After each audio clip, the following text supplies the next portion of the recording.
everybody. Welcome to this WWE Summerslam 2023 pay-per-view review. I am one of your hosts, Daniel, joined by my other two hosts. It's Berman. Hey, Chris. And yeah, so we will be going order in, from beginning to end, of course, like usual, but I think it is most necessary we get right away to what everyone wants to talk about. What happened in that main event. We'll talk about the quality of the match later. That is separate from everything we will have to say in this cold opening right here. And if you guys saw the match, you know that for at least a good 15 minutes of it, it was a 2-on-1 handicap match that Jay was ironically about to win. But then Jimmy Uso decided to go ahead and cost his brother the victory, tray him, super kick him, and yeah, Roman beat him, so Jay is now officially banished from the family. And yeah, it's very clear after tonight that they are going to do Roman versus Cody, the sequel at Mania 40 in the main event. That is the obvious at this point. I don't fucking care. Yeah, and neither do I. I think that I'm going to try my best not to get too angry here or anything, but let me just say this, ladies and gentlemen. What happened last night was utter bullshit. And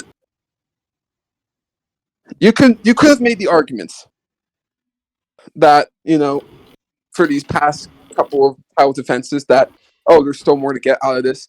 You could have made the argument. Now that argument is not there because tonight was supposed to be the natural end. The way it began should have been the way it ended, but that didn't happen.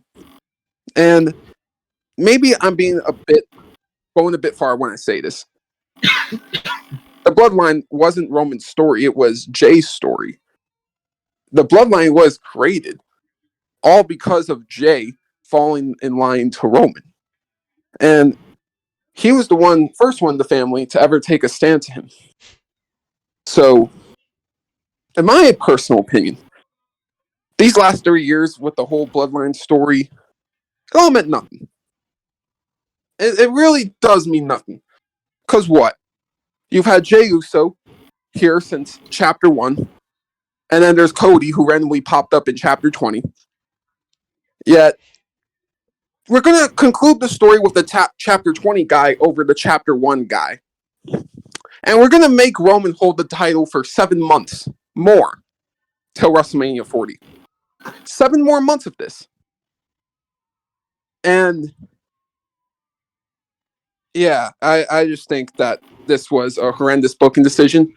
And everyone who was saying the Bloodline story is the best in years, you were all proven wrong because now we're in 1998 NWO territory. Sure, it still has a lot of money that you can get out of it. And sure, they're still hot with the people. They're still crazy merchandise sellers.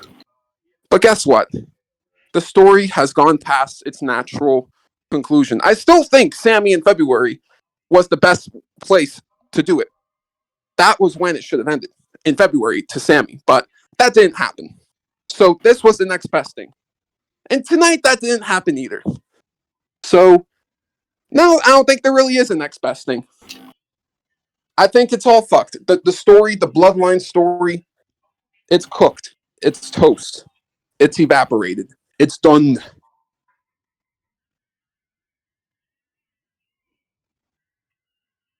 That's all it is, mate.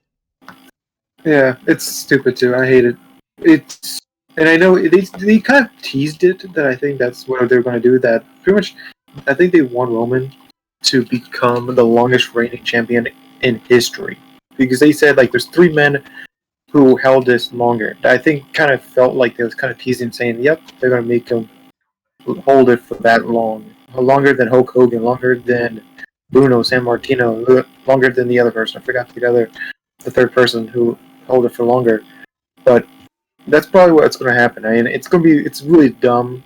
It's kind of this is what WWE is feeling stupid about, and not giving fans what they really wanted. That's why the only thing I was saying right now. You know what's crazier about that, Berman? Do you know how long he would have to be champion until he beats the number one Bruno's record? That'd be 5 tough. more years. 5 more years. Fuck it. 5 years of Roman. Well, they already did 2. They already did 1 year already, and I think they could do it if they wanted to. They just want to make Roman Reigns make the Roman Reigns a freaking champion right now, the forever champion. I'll be surprised if they keep the belt on him till 2028 and the product survives that. Like, I would be shocked. Yeah, I don't think it will, but Yeah. I don't know. I think Mania 40, the Cody rematch, I think that's what's going to happen. And even then, even the Cody fans out there, they're not going to be, yay, he did it. They're just going to be saying, finally. You know what? I'm gonna save the Continental fucking error when we get to it. Because this is some fucking bullshit of what happened during the match. Oh, how they basically broke the rules of tribal combat? How that was just a bullshit stipulation? Dude, like, okay, look, it says on July 21st, 2023, episode of SmackDown, the match was set to be with Reigns appearing to also put this tribal, chiefdom. It's tribal combat, where anything goes, but no one can interfere until Jay and Roman's match is over. No disqualifications, no count out. The only one to win is pinfall submission. They fucking threw all that shit out the window. I remember the SmackDown where Roman stopped Solo from attacking Jay to prove the point that family can't interfere and nobody can interfere in the match. Well, that was thrown out the fucking window. Yeah. It's like, Jesus, man. You see this a lot in this pay-per-view. I gotta say, there's 3 other matches that had a small stipulation and just completely threw that out of the window. So, well, yeah. Let's begin, though. Because we had we'll bang dive into this. Well, the overall show, I wouldn't say it was bad. I can't call it a dog shit pay-per-view. It was better than average. But I can't say it was a good pay-per-view. It was just, like, literally, it's slightly better than mid. It's like, it's barely above that bar. And it's definitely outside the Royal Rumble, the worst pay-per-view WWE have done this year. But, yeah, now we're going to begin. Match 1. Logan Paul versus Ricochet. Now, believe it or not, people, this is match of the night. The very first match. Kind of depressing when you think about that, but it is what it is. And Logan Paul, he didn't get a clean win. His podcast partner helped him get brass knucks, and he hit Ricochet with the brass knucks. 1, 2, 3, and he, made Samantha, or tried to make Samantha announce his name. So, to add salt to the wound right there. Maybe there's a rematch between the two. I have no clue. But what I will say is that the two cooked, and it was an amazing match. So, yeah, overall 9 out of 10 to the match of the night. Yeah, I think the same thing. It was very great. I actually had a lot of fun watching it. Just seeing Logan Paul doing a lot of crazy shit that was very funny. Like the DDT, it was very good. Kind of Logan Paul just playing with Ricochet was very good. And I just love how good Logan Paul is. Kind of a heel, just a douche the whole time. He was very good out of that. Definitely, I would say 100%. It was a match of the night. I would give this a 9 for myself. And I'll just be fair. I'm just giving it a 10 because literally this is the only good match of the card. Well, the best one, I should say, because of Logan many throwbacks making fun of Hulk Hogan and the many incidents that Ricochet had of getting shat on all the time. It was just a good, friendly thing. And you also have the backflip people's elbow shit too by Ricochet, so that was fun. It was excellent. There was no flaws in this match. It's fucking awesome. Great way to open the pay-per-view, but then it goes downhill from here. So, another thing I will say is, yeah, definitely not the only good match of the show, but yeah, definitely the best. Now let's move on. to this next match, which, yeah, Cody Rhodes versus Brock Lesnar 3. It was better than their Backlash match. It wasn't as good as their Night Champions match. This was kind of a middle-of-the-road match. The thing that pissed me off about this match the most, well, I wouldn't even say pissed me off, because nothing about this match really pissed me off, but what I thought was kind of dumb was Brock, who is the beast, kept trying to win by countout. And you could try to make a defense for that if you want. Personally, I just think it's kind of pathetic, especially for like the beast Brock Lesnar. It's just absurd booking. But, you know, he does take the L. His shorts evaporated throughout the match as he was taking more damage. And Cody won with, I believe, like, well, he won with the triple crossroads in the end. But I think it took like 4 or 5 crossroads overall to pin the beast. So, yeah, he got that W. Then an unscripted moment happened where Brock decided to show some respect. And that was a little face turn from Brock. I guess he was only a heel for this Cody trilogy, so I wouldn't even really say that he earned heel all the way back in after Mania, but I guess, you know, this was him going back to being normal face Cowboy Brock. And Cody just kind of was like, hell yeah, dude, I earned the respect from the beast. So, yeah, it was what it was. I'm just glad this shit is done. I'm giving it 5 out of 10. Yeah, this was another match that it was not that bad, but it was very mid. And one thing, and the same thing is going to happen, that the rules completely fell out the window again.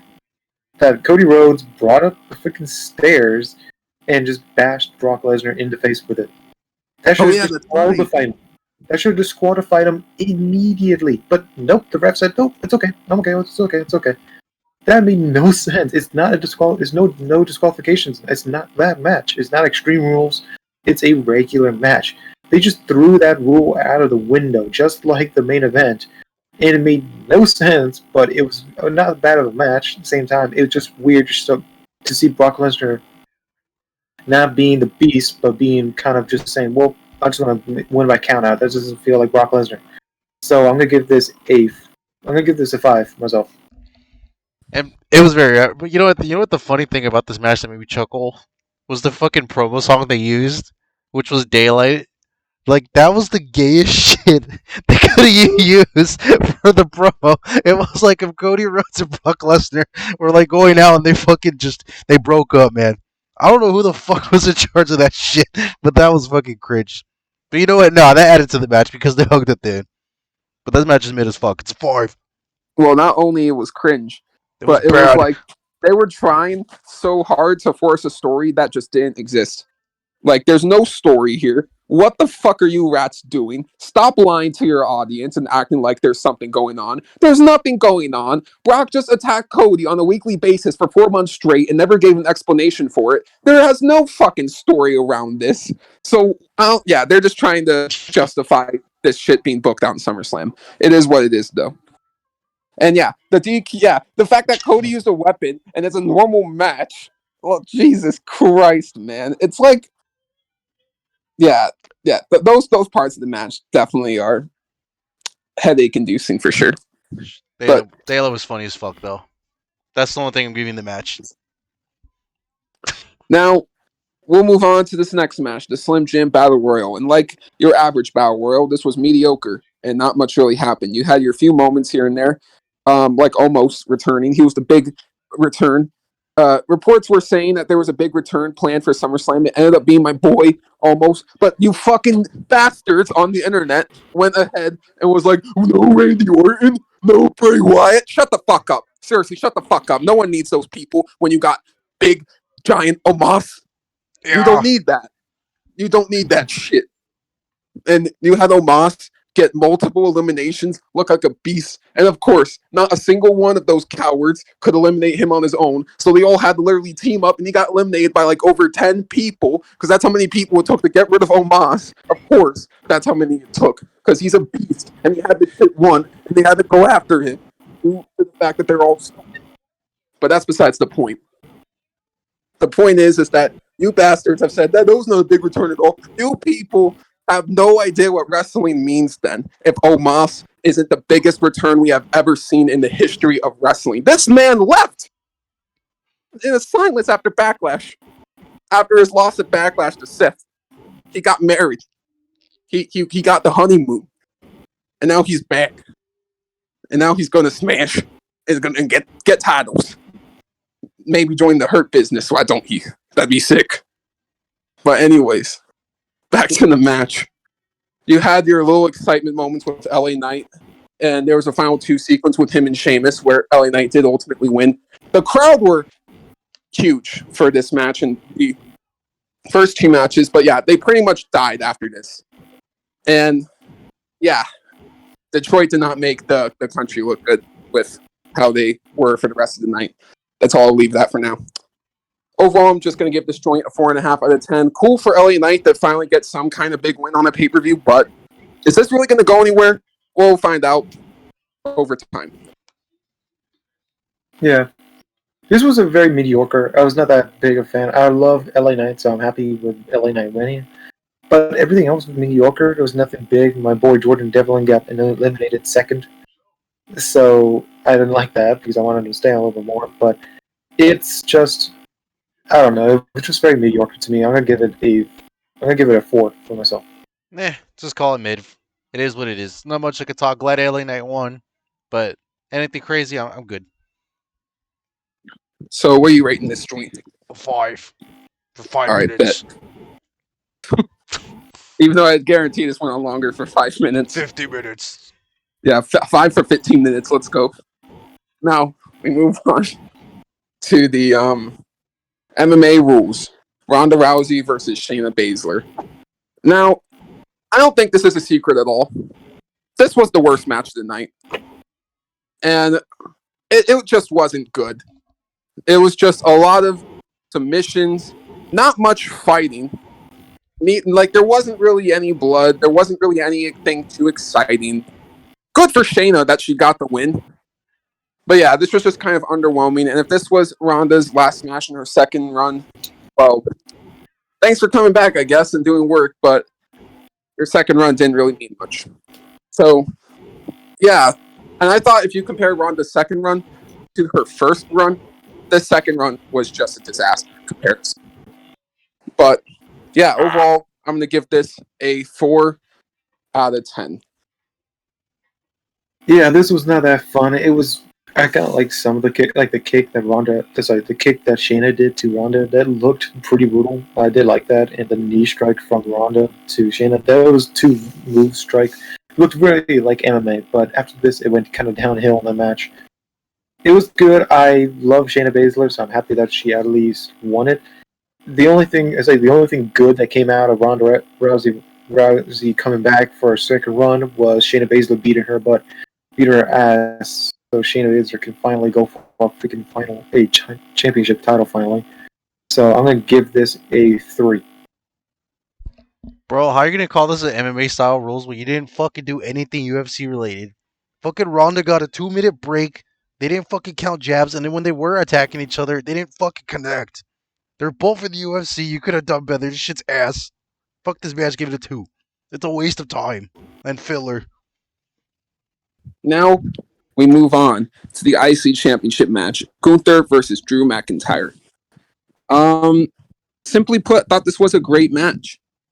And obviously, it may not be the best Gunther title defense in this run. I still think that would go to the triple threat at WrestleMania.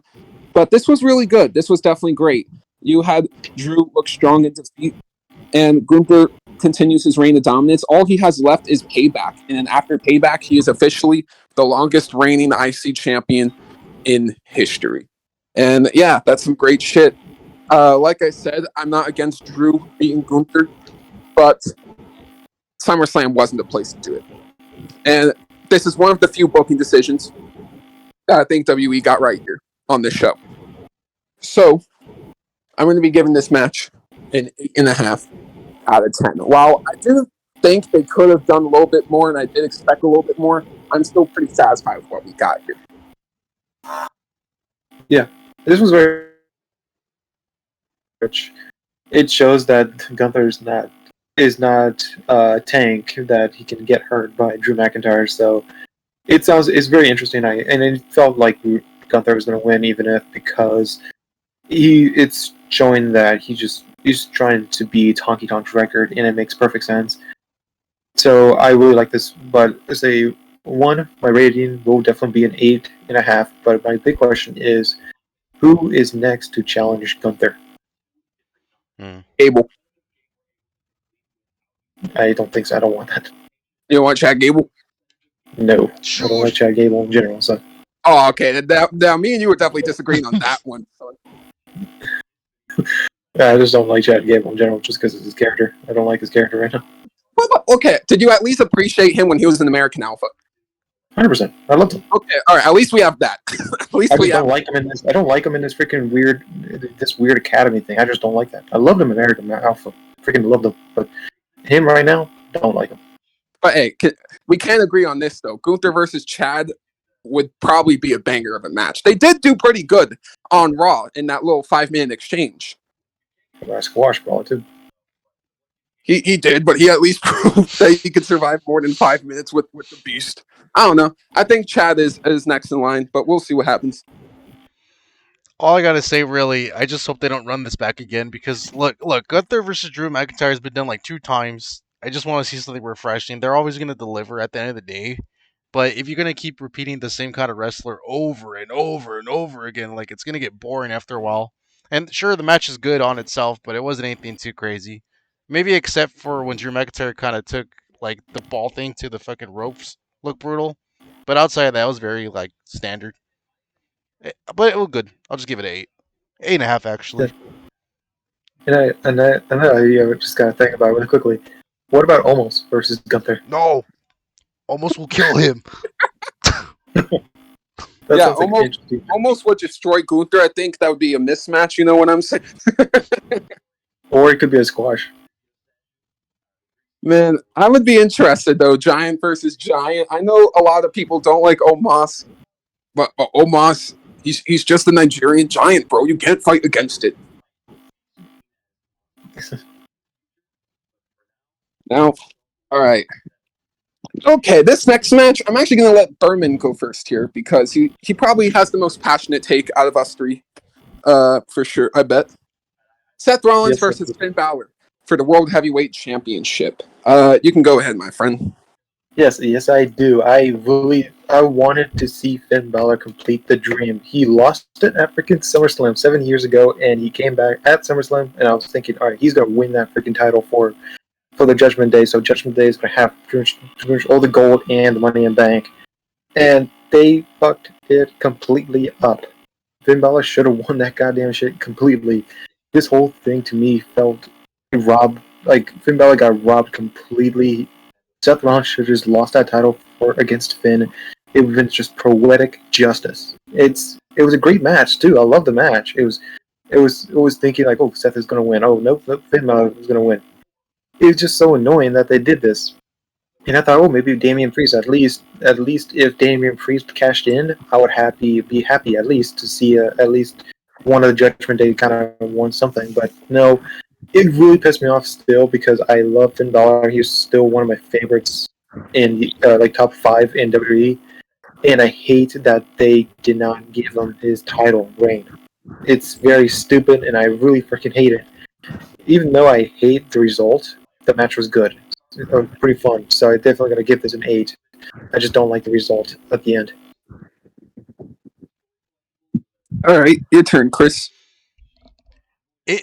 I thank God it didn't suck like last time because holy shit, that was like the worst match in the last pay-per-view we reviewed. Because when these two guys collided, I fucking fell asleep. But thank God.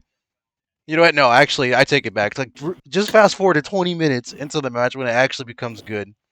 But I'm mostly mad at Finn Balor for not using the Money in the Bank briefcase to like just cheat. Because I'm just like, dude, that was on you for fucking losing. You're not gonna blame Damian Priest for your own goddamn actions of not using the fucking briefcase and act like it's his fault. Fuck you, Finn Balor. You suck anyways. Leave Judgment Day. Okay, Well, that's an 8. that was the most negative 8 out of 10 I've ever heard in my life. Fast forward it 20 minutes in. Well, that's when it gets good. I'm sorry, but it's 10 minutes of fucking bullshit. No, your ratings are fucked. Why? Because you can get 5 out of 25 minutes out of enjoyment and go 8 out of 10. pretty good. Okay, Four out of fine. Fuck you, Daniel. It's a 7 now.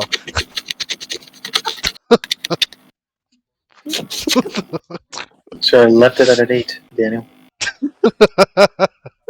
Well, I gotta call this man now. His ratings are fried. Just like this match. See?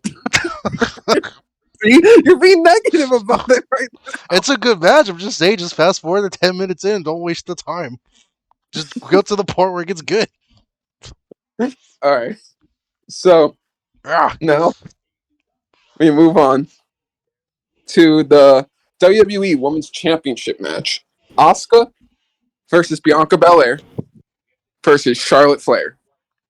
Now, this is going to sound kind of strange, but bear with me when I say this, people. This felt like 3 matches in one. And what am I talking about? This is what I'm talking about. It felt like there was a first act, a second act, and a third act. And every act felt relatively different from each other. The first act was near damn disastrous. Charlotte had a wardrobe malfunction. And basically her back was exposed to the crowd. Thankfully, nothing more. But she basically had to put her back towards the turnbuckle, and the referee had to help her with get her wardrobe back on. And yeah, it was just a very awkward sequence there. And yeah, when like the first 5 minutes and so were happening, I was like, oh god, this is gonna stink. But then the second act happened and it picked up. And stuff started to go pretty okay.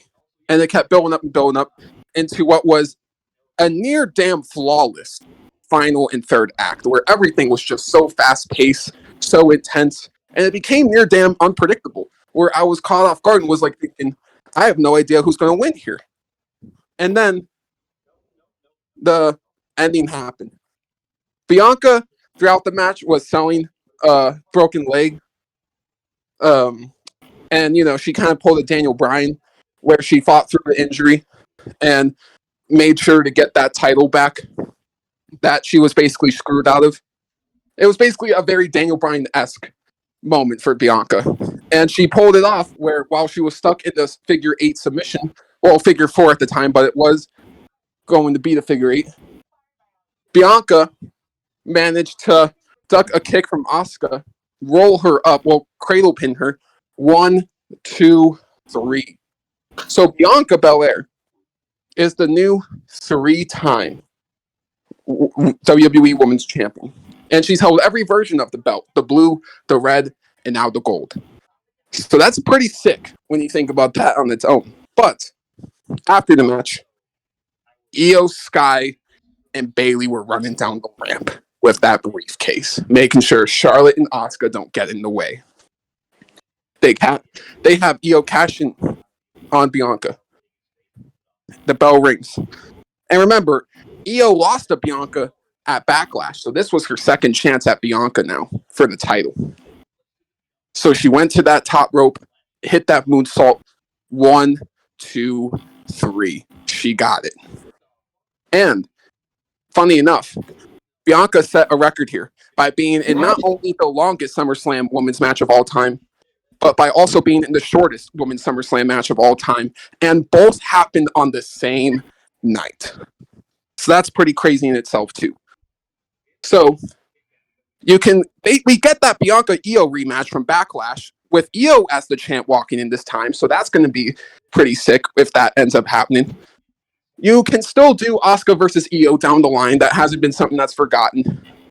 And you still save the potential Bianca and Charlotte match for Mania at 40 because neither pinned the other. So I think WWE went about this pretty well. And overall, I'm going to give this a 7.5 out of 10. Congrats to Io Sky for becoming the new WWE Women's Champion. The first ever woman to be the main champion for Stardom and now WWE. Yeah, this was very fun. I really liked this, and I think it was a great match too. Like it was kind of slow for a little bit, but it definitely picked up in that third act what Daniel was thinking, and I think I was very happy with this whole thing. And I was like, I did at first. At first, I hated that Bianca won because I don't like Bianca that much anymore. I respect her, but I just don't like her right now. But as soon as I saw Io Shirai come out, I'm like, oh my gosh! Finally, I think she's gonna cash in. Then I was thinking what Danny said in the predictions that maybe freaking Bailey um was going to cost Io her thing. I was like, oh, I hope that does not happen. I hope that does not happen. And it did not happen. And Io Sky is the new champion. I was super happy because I always loved Io. He was one of my favorites in NXT. So it was definitely a long time coming, and I was happy to see that. And I can't wait to see how much it's going to improve. So it's going to be great. So this match was fun, and I really liked it. I'm going to give this an 8 for myself. And yeah, I'm in the same boat. Besides Bianca, Charlotte Flair was actually hitting tonight because, for once, she was actually doing her job properly. She can wrestle, and her and Bianca were definitely the main key moments of throughout the whole match, and I thoroughly enjoyed it. It was the second best match of the card. Good choices. It was cool. Io Sky cashed in, but unfortunately, something happened in the next match, and we spent like 10 minutes at the beginning, so you guys can take it over. The The main main event. event. Tribal Combat. Undisputed WWE Universal Championship match. Roman Reigns defends against his cousin, Jey Uso. Main event, Jey Uso. And this was over 36 minutes long. The longest match of both men's careers. And yeah, you feel that runtime. You do for sure. Now, in terms of like the wrestling, the action you see from this match, pretty solid. But here's the big issue here. Then I thought about it more and more. The stack of chairs, the table, the occasional leather strap, a spear through the barricade. We've seen all of this. These are very typical no DQ tropes in WWE matches. And, it's kind of a shame. Because, yeah, the action was really good, but it didn't really do anything that stood out. And ironically, the two matches they had in front of 0 people, or in front of all the virtual geeks in the Thunderdome, those 2 matches were better than the match they had here. And that's kind of unfortunate. And yeah, we mentioned it before, we'll mention it again. They broke the rules of tribal combat. And you know how I said I don't like WWE trying to get all cute with the fucking street fight stipulation names? Well, this definitely proved my point right. Jesus Christ, because they couldn't even follow their own rules of this specific street fight. Like, they should have just called it a street fight at this rate. Calling it a tribal combat was BS. Especially when you gave some fans, the idea that ancestors might pull up. Yet nobody did. It's the same cast of characters we have seen every fucking week. So, what does that really say? And then, yeah, half the match is a 2-on-1 handicap match. I'm not even joking.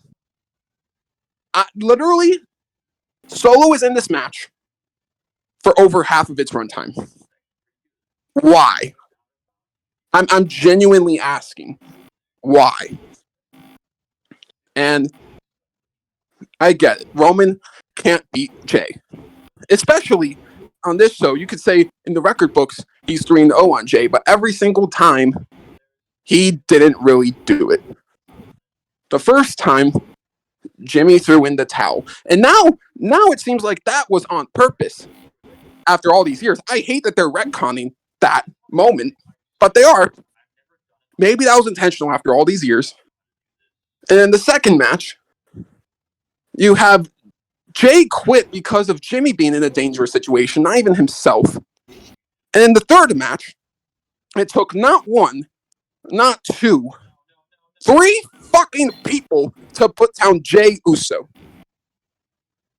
So, listen, man. What he did to beat Drew, Sammy, Cody, Brock, those were all one thing. This is literally the farthest, the lowest Roman has gone in all 3 years out of every title defense. I was baffled. by just how much interference really happened. Like, we knew the interference was going to happen, but typically it happens in the last 5 minutes or so. Not half of the match, especially when it's the longest SummerSlam main event in history. Why would you do this? Seriously, why would you do this? Like, genuinely asking. As a match, as a street fight, pretty good, but not amazing, not jaw-dropping, because you don't really see anything, not any crazy spots that are really going to be remembered much later on in years to come. So, yeah, I'm giving this a 7 out of 10. Yeah.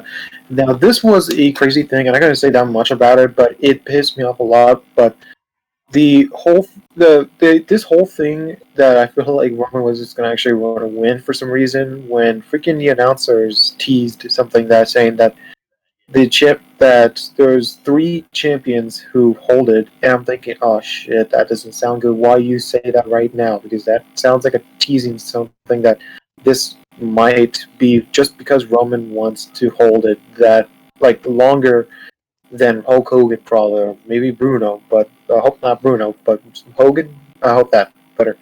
But Jesus Christ, this was a clusterfuck of a match. It was like a good match too, but it was very. It does not need that many that many interferences, and they 100% broke the rules. We talked about this in the beginning. They completely broke the rules of this match, and it made no sense why they did this. This was a very big clusterfuck of a main event, and it should have been. It made no sense why Jay lost. They should have done this they should have done a Jimmy betrayal. Should not have done that. It was a very bad mistake. I really don't like that. I can't say anything else that it was very stupid that they did this. It was really everyone probably hates WWE for doing this on this pay per view. I would say think so too. So I'm gonna give this a 7-2. It's not that bad a match, but it was just too much shit that happened in that match that shouldn't have happened. It's also a 7, but I'm just wondering why Jimmy. It doesn't make sense. It was literally his idea to break up the bloodline to encourage Jay, out of all people, to finally stand up for what's right. And why the hell would he be jealous in the first place? Because people on Twitter are just like, oh, it's because he wanted the title shot first. Like, no, no, the fuck he didn't. This was his idea to begin with. And out of all things, why now? What does he gain from signing with Roman? It doesn't make any sense. And he literally just wasted 3 years of storytelling. Like, it's stupid. I don't understand. I agree. 7 out of 10 for you, too. Yeah. It's just dumb, bro. And then, like, literally, just the story and the way it ends is just so dumb. And also, too, it's also been announced that he's not going to be on television for a couple of months. So I'm like, okay, then what the fuck was the point? What a shocker. Wait, wait. You know what I think is going to happen now? They're going to do the Bloodline Fatal 4-Way at Survivor Series. Roman wins again, LOL. Royal Rumble 2024. Roman solo one-on-one match. Because that hasn't happened yet. Roman wins again, LOL.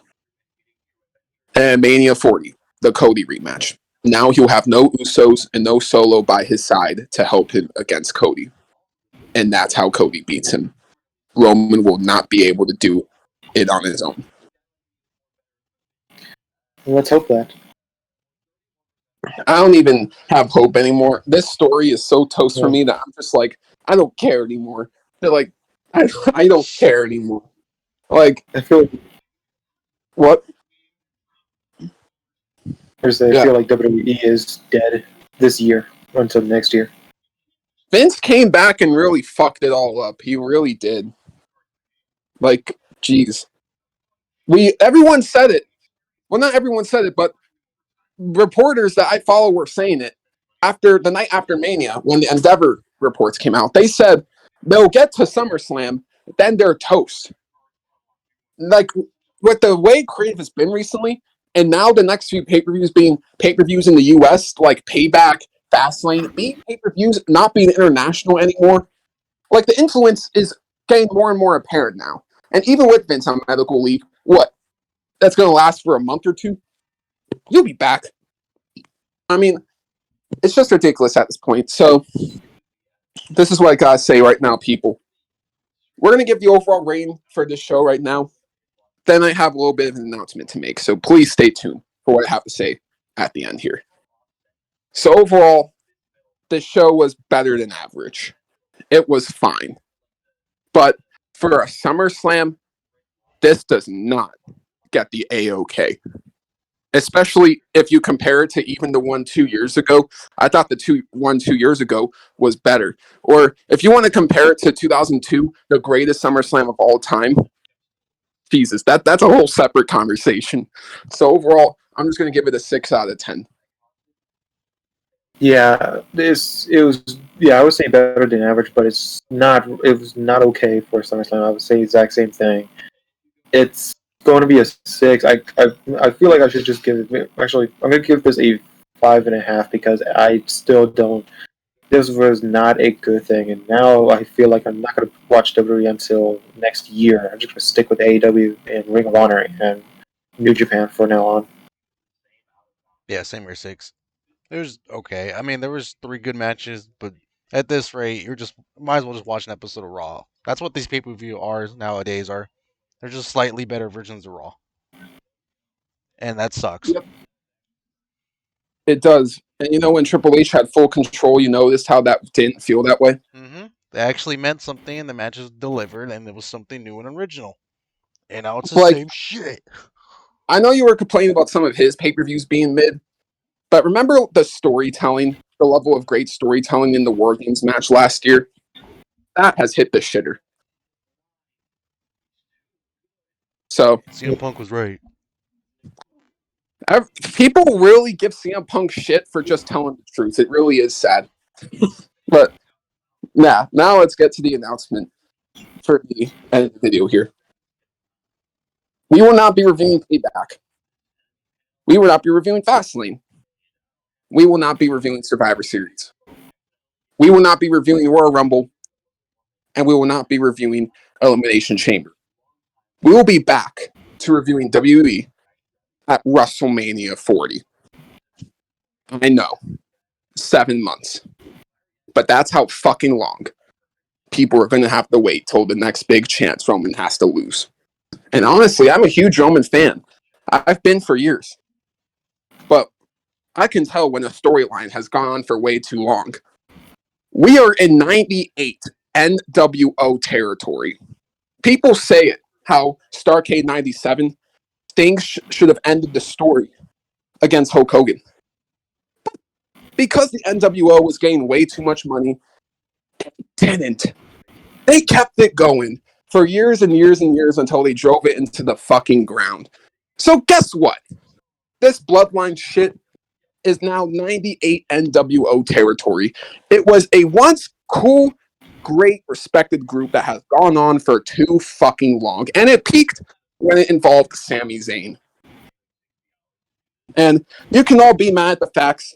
Sami was the one who should have done it, and he didn't. Jay was their second chance, and they blew their second chance.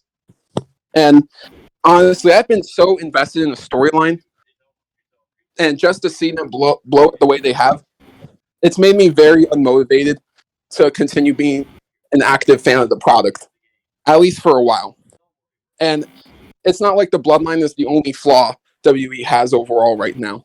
Their U.S. title situation going on, that's fucked. The women's tag titles, why do they still exist? They mean nothing. There's also their women's world champion, who hasn't defended for 2 pay-per-views in a row, Money in the Bank and SummerSlam. And you have Becky and Trish, one of the biggest matches that was set for this pay-per-view, taken off the card. All the chaos that went into this pay-per-view that has gone on for these past few months, Vince McMahon being back, and the higher-ups trying to lie to the people, saying Vince has less influence backstage than we think, when people like me and people like Berman and people like Chris know damn well that is not the case. So yeah, I'm pretty fed up. And I am taking a good long break from WWE. And hell, WrestleMania 40 isn't even a promised return. I might not even review WrestleMania 40, depending if the card ends up being bad. So just remember that, people. And yeah, we'll be continuing to do retro reviews of WWE, of course. And we'll still talk about NXT because NXT is somewhat still interesting, unlike the main roster and that garbage. But yeah, NXT, AEW, New Japan Pro Wrestling. Be on the lookout for that stuff. And we do non-wrestling content, so please be on the lookout for all that stuff. So, yeah, that's the announcement I have to make. Thank you all so much for watching. I've been Daniel. I've been Berman.